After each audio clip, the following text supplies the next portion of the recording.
ज्याच्या नुसत्या डरकाळीनं भल्या भल्यांच्या छातीत धडकी भरते आणि ज्याच्या दर्शनानं आसमंत अभिमान, भीती आणि रोमांचानं भरून जातो, तो वाघ म्हणजे जंगलाचा राजा.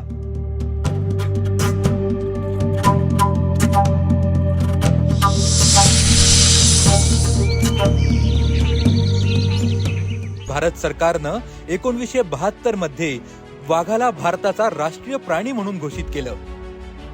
आज घडीला भारतातील वाघ हे वाघांच्या जागतिक लोकसंख्येच्या 75% जास्ती आहेत.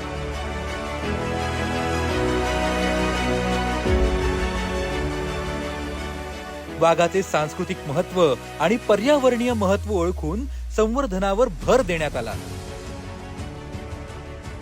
1973 मध्ये 18,278 वर्ग चौरस किलोमीटर जमिनीवर 9 व्याघ्र प्रकल्प जाहीर केले होते. त्यात महाराष्ट्रातील मेळघाट व्याघ्र प्रकल्पाचा समावेश होता.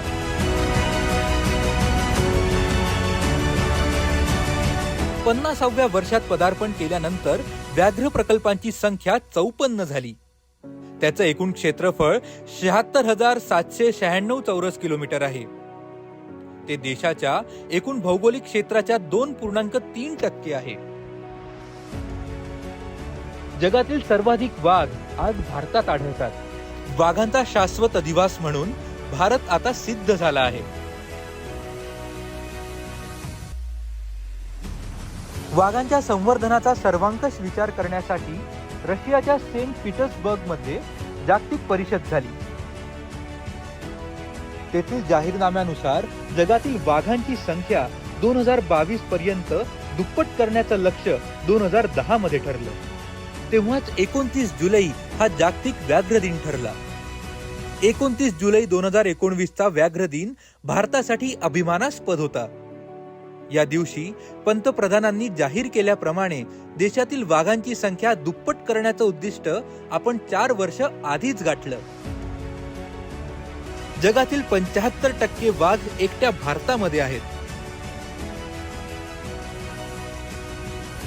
दरवर्षी ही लोकसंख्या 6% वाढत आहे. माणसांप्रमाणेच प्रत्येक वाघांची स्वतःची वेगळी ओळख असते. त्यांचे ठसे वेगवेगळे असतात. भारतातील वन्यजीवांचं कॅमेरा ट्रॅपनं केलेलं सर्वेक्षण जगभरातील सर्वात मोठं असल्याची नोंद गिनीज बुकने केली आहे. देशात 54 व्याघ्र प्रकल्प आहेत. नागपूरने टायगर कॅपिटल ऑफ इंडिया अशी ख्याती देशभरात मिळवली आहे. 2006 मध्ये व्यापक वाघ मोजणी प्रथम झाली. तेव्हा देशात 1,411 वाघ होते.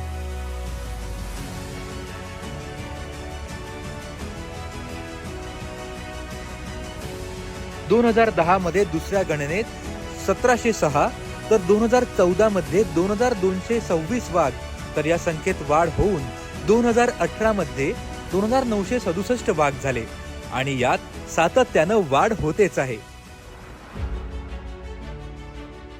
यावेळी झालेल्या जनगणनेत कॅमेरा कॅप्चरच्या पद्धतीमध्ये कमीत कमी 3,167 वाघ वैयक्तिक ओळख पटवून घोषित करण्यात आले. यामधील 3,080 वाघ हे 18 महिन्यांच्या वरचे आहेत. सर्वाधिक वाढ ही उत्तरेकडील शिवालिक प्रदेशात व त्या खालोखाल मध्य भारतात म्हणजेच महाराष्ट्रात नोंदवण्यात आली. प्रत्येक व्याघ्र प्रकल्प किंवा संरक्षित क्षेत्रात 200 चौरस किलोमीटर क्षेत्रात हे कॅमेरा 25 ते 30 दिवस लावण्यात आले होते. यातून जवळपास 4,70,81,881 फोटो गोळा करण्यात आले. महाराष्ट्रामध्ये 2 व्याघ्र प्रकल्पांमध्ये असणारे अंतर लक्षात घेता या प्रकल्पांमध्ये वाघांचा वावर असणाऱ्या 13 नवीन अभयारण्यांची निर्मिती करण्यात आली आहे.